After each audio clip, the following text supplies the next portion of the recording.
Hello, my name is Mashawn. If you are new here, welcome to the Talking ETV Book Club. Baby, we on these Harry Potter books, okay? The Talking ETV Book Club was really birthed out of my favorite TV show in the history of television, The Walking Dead. Me on YouTube Live with y'all on a daily basis, he and ha and reading all 193 issues of the comics, baby. We cut up. That was a swell time, okay, baby. That was a grand old time. I will always remember reading the Walking Dead comics for the first time. If you want to check that out, I got a playlist for each compendium in my YouTube playlist section. My channel is very organized. I got a playlist for compendiums 1, 2, 3, and 4. Now, officially after that, the book club is starting with Harry Potter, whereas this is YouTube videos and podcasts. Always, if you ever want to find it, it's all in the YouTube description box. But yeah, so I watched all 8 Harry Potter movies. Those reaction videos are on YouTube. And if you want the full uncut reactions, those are all on my website. Always the top link in the YouTube description box, stan.store/talkingetv. And all of the full uncut reactions are on there. And over there, I did Return to Hogwarts. Prison of Azkaban is my favorite Harry Potter movie. And the books, okay, so The Prison of Azkaban is my favorite Harry Potter movie. So far, I like all of the books better than all the movies. I'm only on the third book, but you see where this is going. So we will see how I feel after I finish all the books, because I'm telling you, I like the first book better than the first movie. I like the second book better than the second movie, and the third movie is my favorite. And so far, I mean, the book might really be a tie with the movie for real. We'll see how I feel after I finish it. Look at me starting my shit already, bumping the microphone. We are on chapter 14. No, we're not. We're on chapter 15. Last chapter we read was 14. Harry Potter and the Prisoner of Azkaban, chapter 15, is titled The Quidditch Final. Oh my God, I forgot about this. They've been trying to do this damn Quidditch match. I don't know why my chair is squeaking like I'm 200 pounds or something. Like, let's be for real. I'm not even over 120.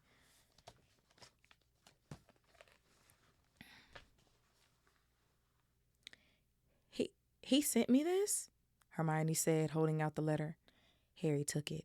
The parchment was damp, and enormous teardrops had smudged the ink so badly in places that it was very difficult to read. Dear Hermione, we lost. I'm allowed to bring him back to Hogwarts. Execution date to be fixed. Beaky has enjoyed London. I won't forget all the help you gave us. Hagrid.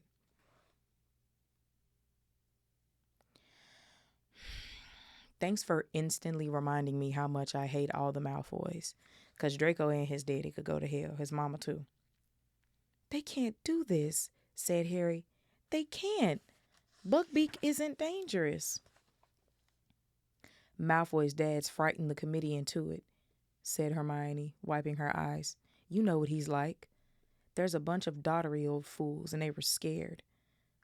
There'll be an appeal, though. There always is.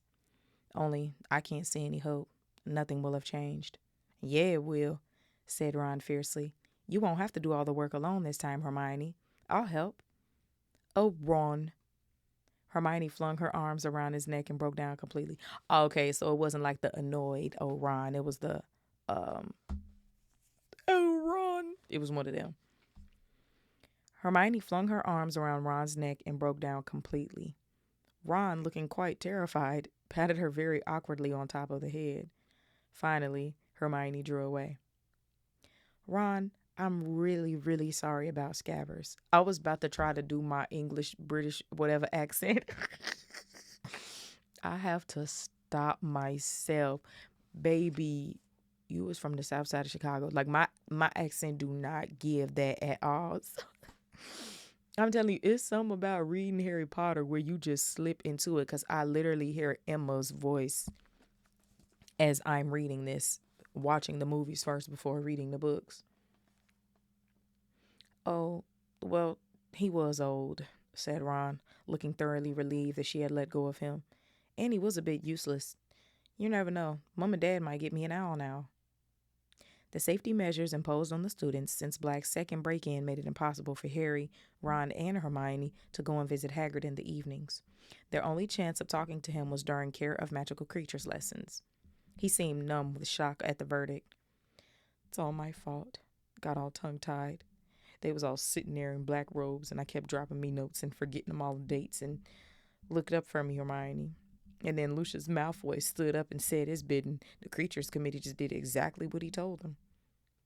There's still the appeal, said Ron fiercely. Don't give up yet. We're working on it. They were walking back up to the castle with the rest of the class. Ahead, they could see Malfoy, who was walking with Crabbe and Goyle and kept looking back, laughing derisively. I don't think I've ever seen that word. It's no good, Ron, said Hagrid sadly as they reached the castle steps. That committee's in Lucius Malfoy's pockets. I'm just going to make sure the rest of Beaky's time is the happiest he's ever had. I owe him that. I'm only happy reading this is because I know they saved Buckbeak in the movies, so I feel like Buckbeak ain't gonna die in the books. I don't know. We will see. I think in the entirety of Harry Potter, the only three major deaths were obviously Big D, because y'all know I love Dumbledore. That was Granddaddy. And then Snape, which I ain't give a fuck about Snape. I don't give a fuck about you loving Harry mama and all that. Like, no, you literally hate kids and you're a teacher. Okay. Anyway, he loved to give Harry all that extra. Like, no. You and his daddy beef ain't got shit to do with Harry. Anyway, and then one of the Weasley twins, which I was fucked up about that, because how dare y'all kill one of the Weasley twins? I ain't gonna hold you. I would have rather them killed quite a few other people, like a Malfoy, for example, over the Weasley twins. Hagrid turned around and hurried back toward his cabin, his face buried in his handkerchief. Look at him blubber. Malfoy, Crabbe, and Goyle had been standing just inside the castle doors listening. Have you ever seen anything quite as pathetic? Said Malfoy. And he's supposed to be our teacher. Harry and Ron both made furious moves toward Malfoy, but Hermione got there first. Smack. That's what the fuck I'm talking about, Hermione. That's what the fuck I'm talking about. I'm trying not to peek my microphone and talk at a good angle. I feel like I'm a good distance from the microphone. I feel like y'all can hear me good. She slapped shit out of Malfoy. I love that so much. She had slapped Malfoy across the face with all the strength she could muster. That's what the fuck I'm talking about. She cocked that bitch back and fired on that nigga. That's what the fuck I'm talking. Let us all take a moment of gratitude for Hermione for slapping the shit out of Malfoy. No, she didn't just smack him. They said, what did they say? With all the strength she could muster. So she cocked that bitch back and fired on that nigga. All right, let me quit making my chair squeak. That's hilarious. I love that so much. He need the shit smacked out of him. Okay.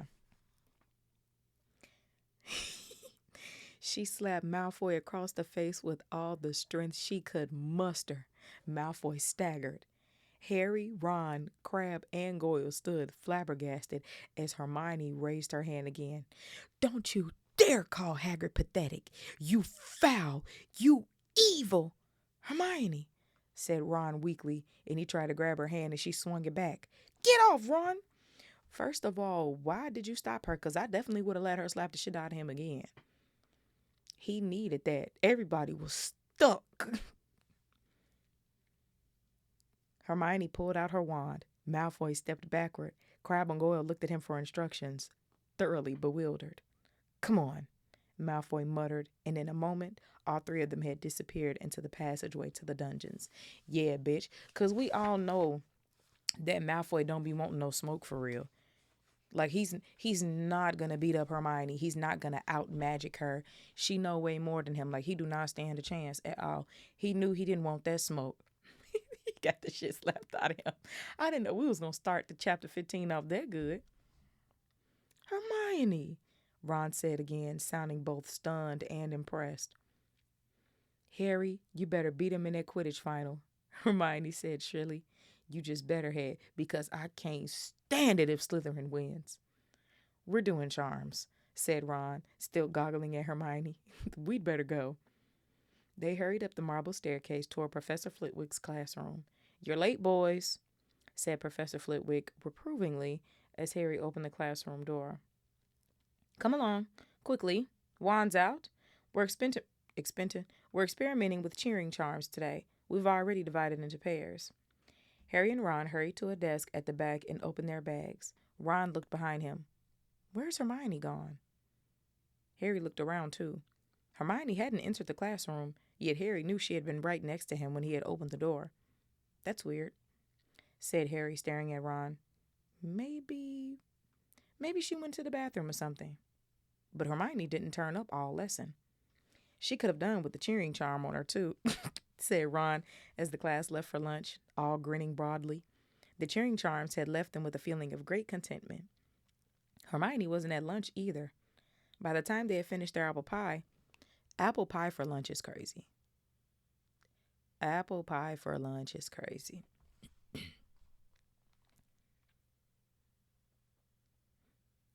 By the time they had finished their apple pie, the after effects of the cheering charms were wearing off, and Harry and Ron had started to get slightly worried.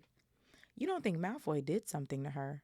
Ron said anxiously as they hurried upstairs toward Gryffindor Tower. They passed the security trolls, gave the fat lady the password. Hold on, y'all. I promise you I have great eyesight, but you know how you see a word you ain't never seen before? So you just looking at it like this. The password is Flibbertigabit. It's not funny. Flibbertigabit. It's the two B's in the beginning and the two B's at the end for me. They passed the security trolls, gave the fat lady the password, Flibbertigabit, and scrambled through the portrait hole into the common room. Hermione was sitting at a table, fast asleep, her head resting on an open arithmetic book. They went to sit down on either side of her. Harry prodded her awake. What? Said Hermione, waking with a start and staring around wildly. Is it time to go? Which lesson have we got now? Divination, but it's not for another 20 minutes, said Harry. Hermione, why didn't you come to Charms? What? Oh no, Hermione squeaked. I forgot to go to Charms. But how could you forget? Said Harry. You were with us till we were right outside of the classroom. I don't believe it, Hermione wailed. Was Professor Flitwick angry? Oh, it was Malfoy. I was thinking about him and I lost track of things. You know what, Hermione? Said Ron, looking down at the enormous arithmetic book Hermione had been using as a pillow. I reckon you're cracking up. You're trying to do too much. No, I'm not, said Hermione, brushing her hair out of her eyes and staring hopelessly around for her bag. I just made a mistake, that's all. I better go and see Professor Flitwick and say sorry. I'll see you in divination. Hermione joined them at the foot of the ladder to Professor Trelawney's classroom 20 minutes later, looking extremely harassed. Now, y'all know these professor names, they always have to say professor and then the whole Professor Flitwick, Professor Flitwick, Professor Flitwick, Professor Trelawney, Professor Trelawney, Professor Trelawney, like blah, blah, blah, blah, blah, these names. I can't believe I missed cheering charms. And I bet they come up in our exams. Professor Flitwick hinted they might.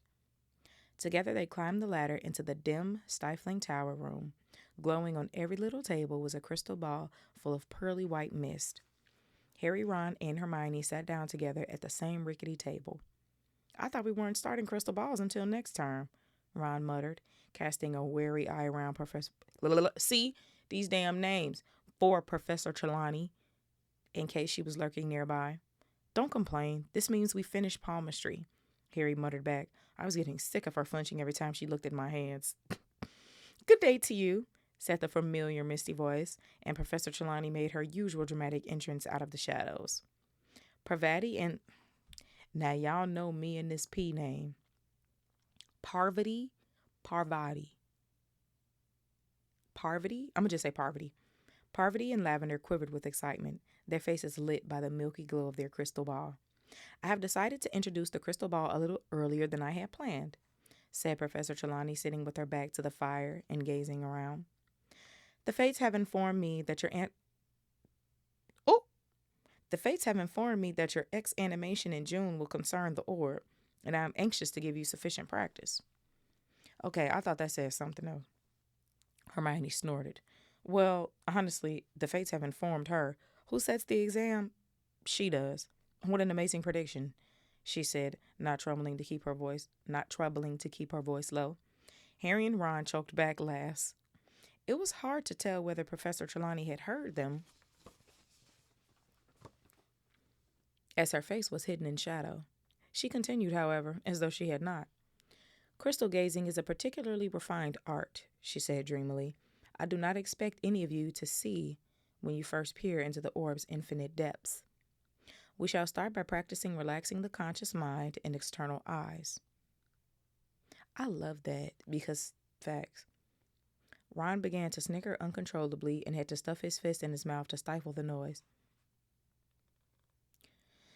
I'm trying to figure out, like, what's funny about this. Am I the only one taking this fucking class serious? So as to clear the inner eye and the superconscious. Perhaps, if we are lucky, some of you will see before the end of the class. And so they begun. Harry, at least, felt extremely foolish, staring blankly at the crystal ball, trying to keep his mind empty when thoughts such as, this is stupid, kept drifting across it. It didn't help that Ron kept breaking into silent giggles and Hermione kept tutting. You know, this is my thing with these kids right now. Y'all are literal magicians. Literal magicians. Magic is real. But you don't take this class serious. You can make shit poof out of thin air, but you don't believe that you can see. Like, what?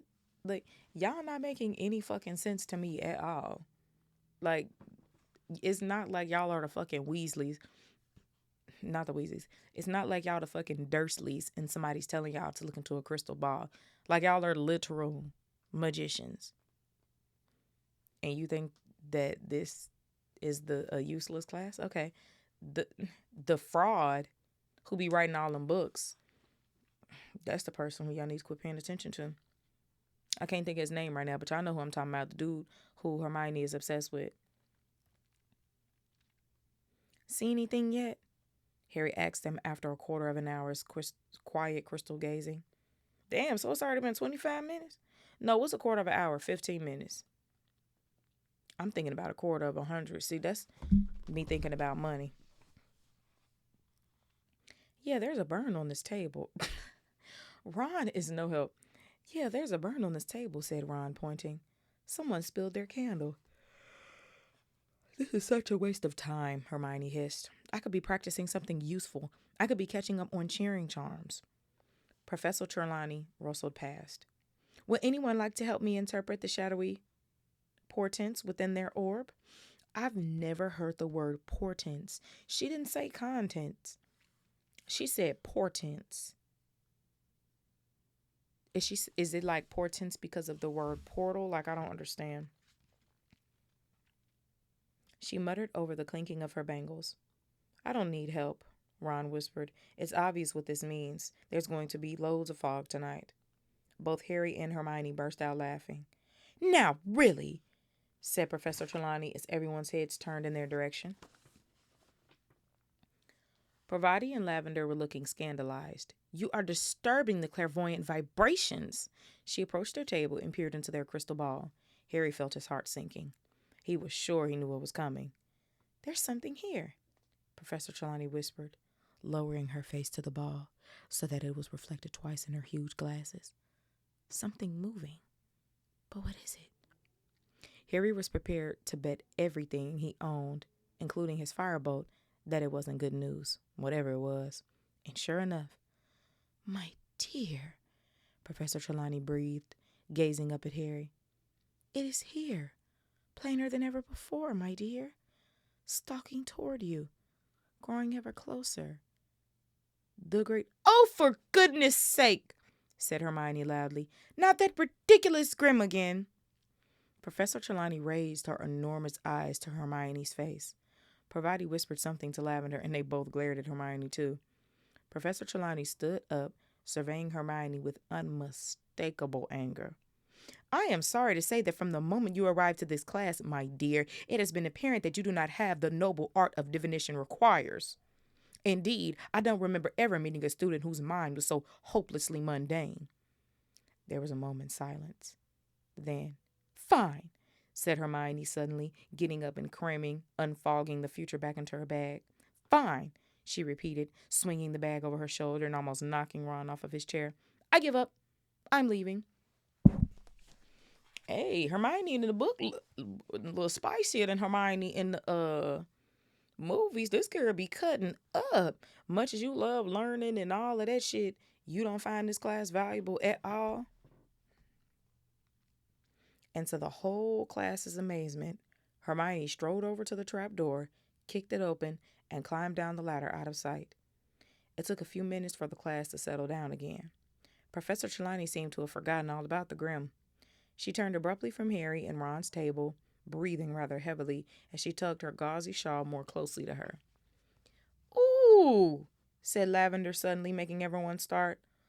Ooh, Professor Trelawney, I just remembered. You saw her leaving, didn't you? Didn't you, Professor? Around Easter, one of our number will leave us forever? You said it ages ago. Saying ooh in my voice and ooh in their voice is two completely different things. I said it in my voice. Professor Trelawney gave her a dewy smile. Yes, my dear, I did indeed know that Miss Granger would be leaving us. One hopes, however, that one might be mistaken the signs. The inner eye can be a burden, you know. Lavender and Parvati looked deeply impressed and moved over so that Professor Trelawney could join their table instead. Some day Hermione's having, eh? Ron muttered to Harry, looking awed. Yeah. Harry glanced into the crystal ball but saw nothing but swirling white mist. Had Professor Trelawney really seen that Grim again? Would he? I thought Professor Trelawney was a lady. They said he. The last thing he needed was another near-fatal accident, with the Quidditch final drawing even nearer. The Easter holidays were not exactly relaxing. The third years had never had so much homework. Neville Longbottom seemed so close to a nervous collapse, and he wasn't the only one.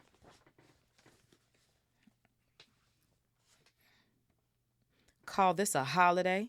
Seamus Finnegan roared at the common room one afternoon. The exams are ages away. What are they playing at? But nobody had as much to do as Hermione. Even without divination, she was taking more subjects than anybody else. She was usually last to leave the common room at night, first to arrive at the library the next morning. She had shadows like lupins under her eyes and seemed constantly close to tears. This baby need a whole day to just sleep. Don't nobody talk to her.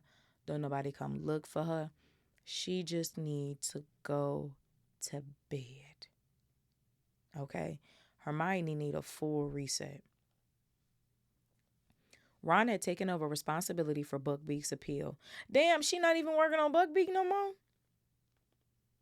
When he wasn't doing his own work, he was poring over enormously thick volumes with names like The Handbook of the Hippogriff Psychology and Foul or Foul, a study of hippogriff brutality. He was so absorbed he even forgot to be horrible to Crookshanks. Harry, meanwhile, had to fit in his homework around Quidditch practice every day, not to mention endless discussions of tactics with Wood. The Gryffindor-Slytherin match would take place on the first Saturday after Easter holidays. Slytherin was leading the tournament by exactly 200 points. This meant, as Wood constantly reminded his team, that they needed to win the match by more than that amount to win the cup. It also meant that the burden of winning fell largely on Harry because capturing the snitch was worth 150 points. So you must catch it only if there are more than 50 points up. Wood told Harry constantly, only if we're more than 50 points up, Harry, or we win the match but lose the cup. You got that, haven't you? You must catch the snitch only if we're... I know, Oliver, Harry yelled. The whole Gryffindor house was obsessed with the coming match. Gryffindor hadn't won the Quidditch Cup since the legendary Charlie Weasley, Ron's second oldest brother, had been Seeker. Again, I love the Weasleys. But Harry doubted whether any of them even would wanted to win as much as he did. The enmity. The enmity? I've never seen this word. Obviously, I understand it. The enmity between Harry and Malfoy was at its highest point ever. I mean, context clues are there, but I've never seen that word before. Malfoy was still smarting. Y'all know I need a proper book club set up because, like, the way the lights are, it's like it's casting the light over the book and not on the page because of how I'm sitting. So I have to keep turning so, like, the light can actually hit the fucking page. Because, like this, it's still dark. Like, I have to, like, so it's a whole thing. There we go. Now I can see. Malfoy was still smarting about the mud throwing incident in Hogsmeade and was even more furious that Harry had somehow wormed his way out of punishment. Harry hadn't forgotten Malfoy's attempt to sabotage him in the match against Ravenclaw, but it was the matter of Buckbeak that made him most determined to beat Malfoy in front of the entire school. Never, in anyone's memory, had a match approached in such a highly charged atmosphere. By the time the holidays were over, tension between the two teams and their houses was at a breaking point. A number of small scuffles broke out in the corridors, culminating in a nasty incident in which a Gryffindor fourth year and a Slytherin sixth year ended up in the hospital wing with leaks sprouting out of their ears. Damn, them kids was tussling. Harry was having a particularly bad time of it. He couldn't walk to class without a Slytherin sticking out their legs and trying to trip him up. Crabbe and Goyle kept popping up wherever he went and slouching away looking disappointed when they saw him surrounded by people. Wood had given instructions that Harry should be accompanied everywhere in case Slytherins tried to put him out of action. The whole of Gryffindor House took up the challenge enthusiastically so that it was impossible for Harry to get to classes on time because he was surrounded by a vast chattering crowd. Harry was more concerned for his firebolt safety than his own. When he wasn't flying it, he locked it securely in his trunk and frequently dashed back up to the Gryffindor Tower at break times to check that it was still there. All usual pursuits were abandoned in the Gryffindor common room the night before the match. Even Hermione had put down her books. "I can't work. I can't concentrate," she said nervously. There was a great deal of noise. Fred and George Weasley were dealing with the pressure by being louder and more exuberant than ever. Oliver Wood was crouched over a model of a Quidditch field in the corner, prodding little figures across it with his wand and muttering to himself. Angelina, Alicia, and Katie were laughing at Fred and George's jokes. Harry was sitting with Ron and Hermione, removed from the center of things, trying not to think about the next day, because every time he did, he had the horrible sensation that something very large was fighting to get out of his stomach. "They're going to be fine," Hermione told him, though she looked positively terrified. "You've got a firebolt," said Ron. "Yeah," said Harry, his stomach writhing. It came as a relief when Wood suddenly stood up and yelled, "Team! Bed!" Harry slept badly. First he dreamed that he had overslept, that Wood and that Wood was yelling, "Where were you? We had to use Neville instead."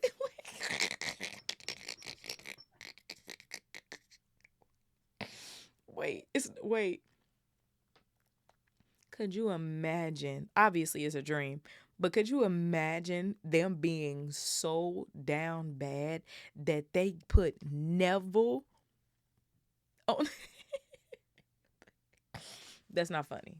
Y'all know I always say put some respect on Neville's name, and that was before he slayed the big ass snake anaconda with the Gryffindor sword.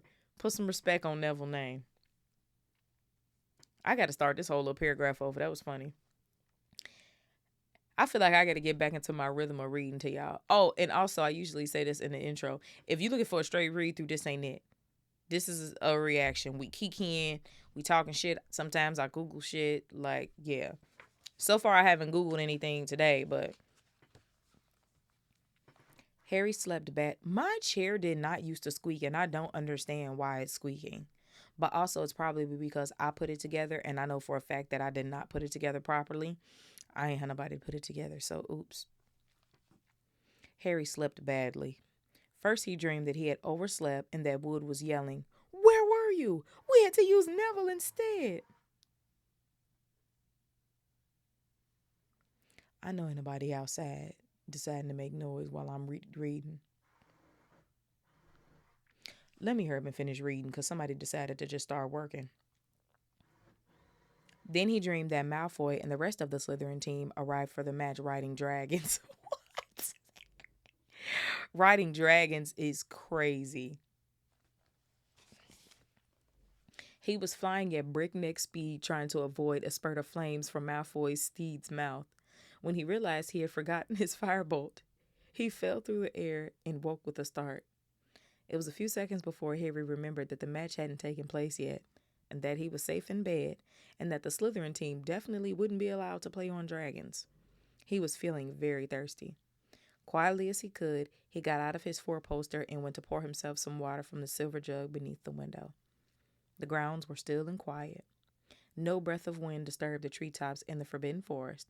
The whomping willow was motionless and innocent looking. It looked as though the conditions for the match would be perfect. Harry set down his goblet and was about to turn his back to his bed when something caught his eye. "We not finna do this. Harry, stay in the house. Don't go outside." It looked as though, no, I done lost my, an animal of some kind was prowling across the silvery lawn. Harry dashed to his bedside table, snatched up his glasses, and put them on, then hurried back to the window. It couldn't be the Grim. Not now. Not right before the match. He peered out at the grounds again, and after a minute's frantic searching, he spotted it. It was skirting the edge of the forest now. It wasn't the Grim at all. It was a cat. Harry clutched the window ledge in relief as he recognized the bridle-brush tail. It was only Crookshanks. That was going to be my guess. Because when he described the way it was walking, I thought about a cat. Or was it only Crookshanks? Harry squinted, pressing his nose flat against the glass. Crookshanks seemed to have come to a halt. Harry was sure he could see something else moving in the shadow of the trees, too. And just then, it emerged. A gigantic, shaggy, black dog. Moving steadily across the lawn, Crookshanks trotting at its side. Harry stared. What did this mean? If Crookshanks could see the dog as well, how could it be an omen of Harry's death? "Ron!" Harry hissed. "Ron, wake up!" "Huh? I need you to tell me if you could see something." "No, for real, baby. We need a second opinion." "It's all dark, Harry," Ron muttered thickly. "What are you on about?" "Down here." Harry looked quickly back out of the window. Crookshanks and the dog had vanished. Of course they disappear. As soon as you want to show somebody the shit gone. Harry climbed onto the windowsill to look right down into the shadows of the castle, but they weren't there.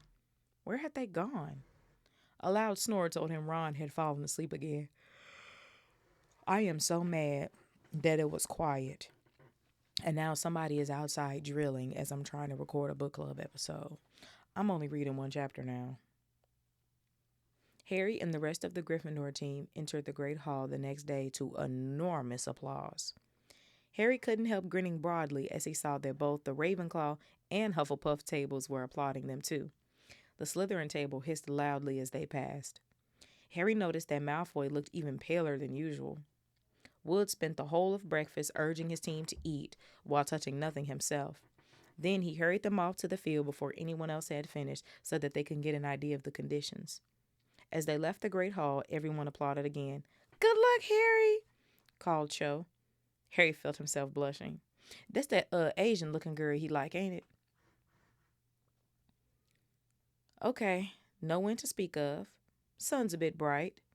That could impair your vision, but watch out for it. Ground's filthy hard." "Good, that'll give us a fast kickoff." Wood paced the field, staring around with the team behind him.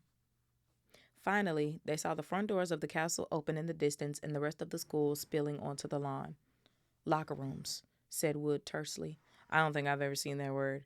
Boy, I'm telling y'all, these old English words. None of them spoke as they changed into their scarlet robes. Harry wondered if they were feeling like he was, as though he'd eaten something extremely wriggly for breakfast. In what seemed like no time at all, Wood was saying, "Okay, it's time. Let's go." They walked out onto the field to a tidal wave of noise. Three-quarters of the crowd were wearing scarlet rosettes, waving scarlet flags with the Gryffindor lion upon them, or brandishing banners with slogans like, "Go Gryffindor!" or "Lions for the Cup." Behind the Slytherin goalposts, however, 200 people were wearing green.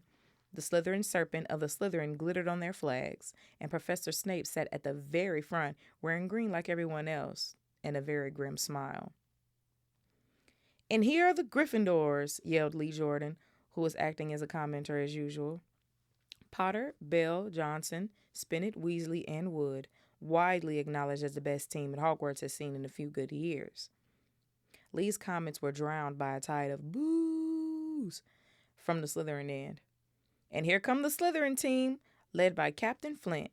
He's made some changes in the lineup and seems to be going for size rather than skill." No, for real. More boos from the Slytherin crowd. Harry, however, thought Lee had a point. Malfoy was easily the smallest person on the Slytherin team. The rest of them were enormous. "Captains, shake hands," said Madam Hooch. Flint and Wood approached each other and grasped each other's hand very tightly. It looked as though each was trying to break the other's fingers. "Mount your brooms," said Madam Hooch. 3, 2, 1. I have absolutely no idea what's going to happen during this Quidditch match. Like, I don't have no predictions, y'all. Like, I really do not know. I don't know how this going. I don't know. "And it's Gryffindor in possession." Alicia Spinnet of Gryffindor with the quaffle, heading straight for the Slytherin goalpost. I didn't even realize this was the announcer. Hold on, let me redo this voice. "And it's Gryffindor in possession."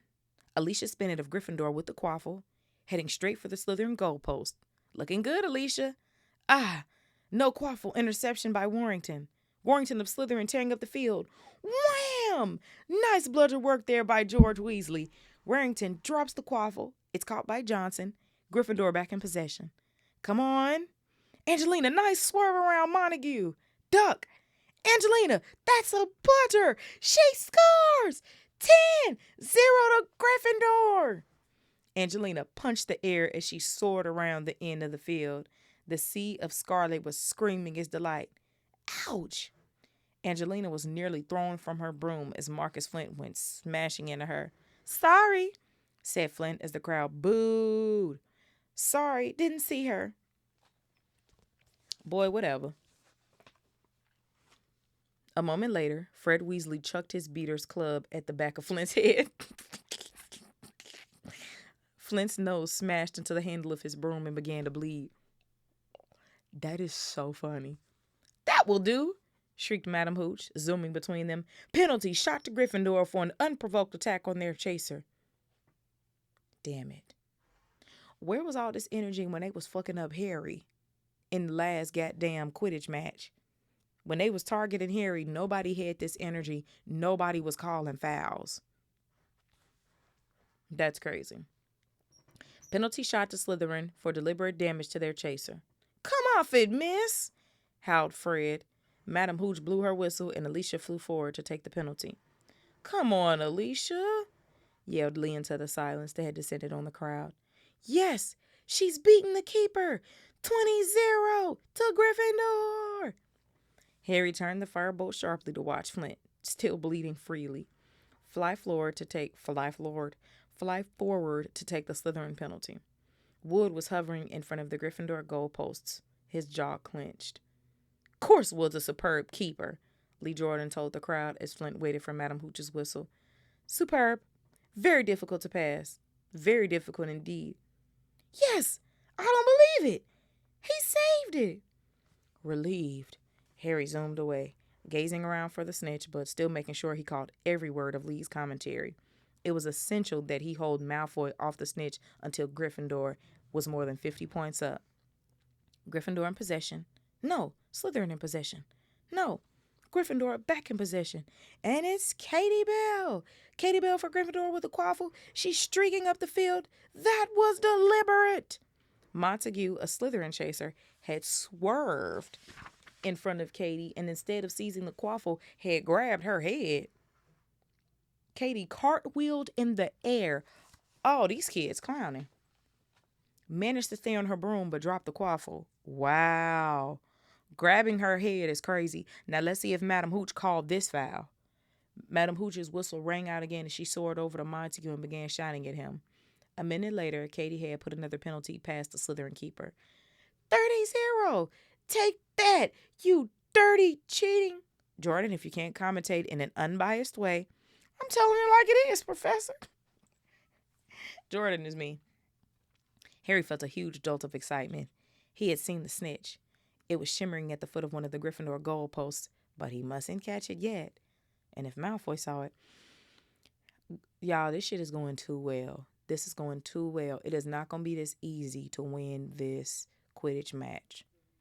It is not going to be this easy. Where is my... Damn, I lost my little spot. Faking a look of sudden concentration, Harry pulled his firebolt around and sped off toward Slytherin. And it worked. Toward the Slytherin end. It worked. Malfoy went herring after him, clearly thinking that Harry had seen the snitch there. Whoosh! One of the bludgers came streaking past Harry's right ear, hit by the gigantic Slytherin beater, Derek. Then again, whoosh! The second bludger grazed Harry's elbow. The other beater bowl was closing in. Harry had a fleeting glimpse of Bowl and Derek zooming towards him, clubs raised. He turned the firebolt upward at the last second, and Bowl and Derek collided with a sickening crunch. The way I'm flailing my feet right now is hilarious. Ha ha!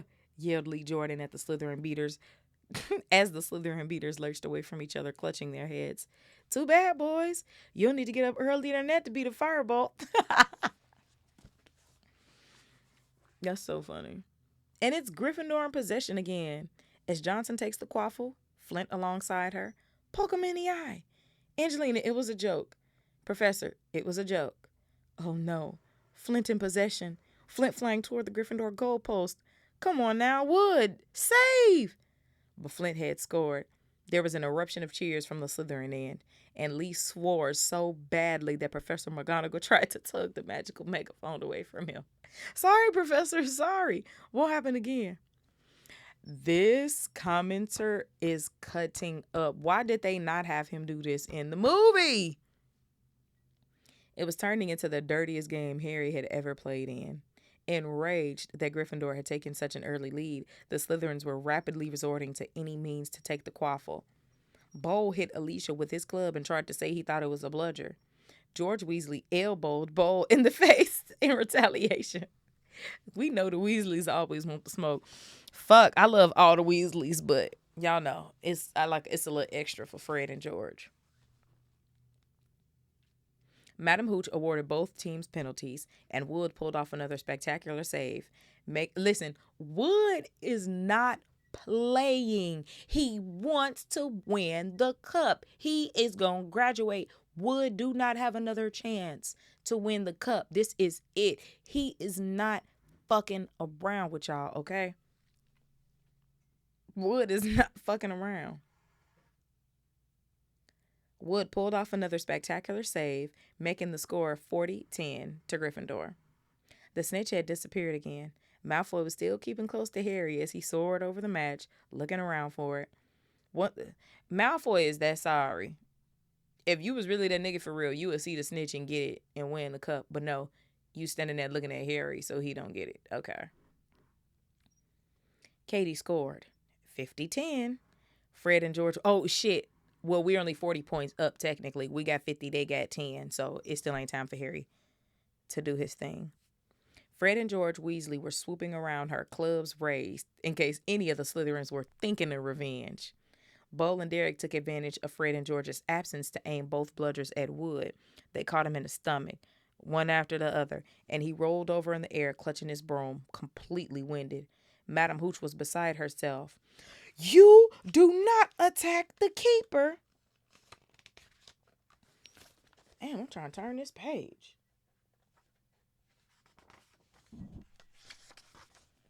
You do not attack the keeper unless the quaffle is within the scoring area, she shrieked at Bowl and Derek. Gryffindor penalty. Damn, do y'all not put people out of the game for all these damn fouls?